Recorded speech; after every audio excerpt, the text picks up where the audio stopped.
Cho'qi Napoleon tayyorlaymiz. Margarin, un urvoq qilinadi. Albatta yarim unga urvoq qilinadi. Yarim unga 2-3 qoshiq torta kakaolardan solib aralashtirib olamiz. Alohida un bilan aralashtirib qo'ysak, xamirimizga qora rang aralashishi juda ham oson bo'ladi.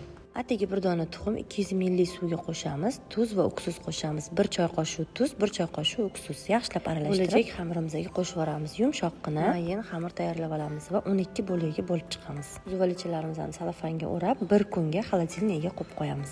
Videoda ko'rsatilgandek xohlagan formada pishirib olamiz. 180-200 gradusda 5 daqiqada pishib chiqadi. Napoleon pishirishimning asosiy sababi mana shu torta souslari bo'ladi. 300 gram xona haroratida sariyo, 500 gram zgushanniy moloko va torta shkokoladniy pastasidan solib mikrovolnovkaga 1,5 minutga qo'yamiz. Noto'g'ri eshitmadinglar, biz bu kremni mikser qilmaymiz, mikrovolnovkada tayyorlab olamiz.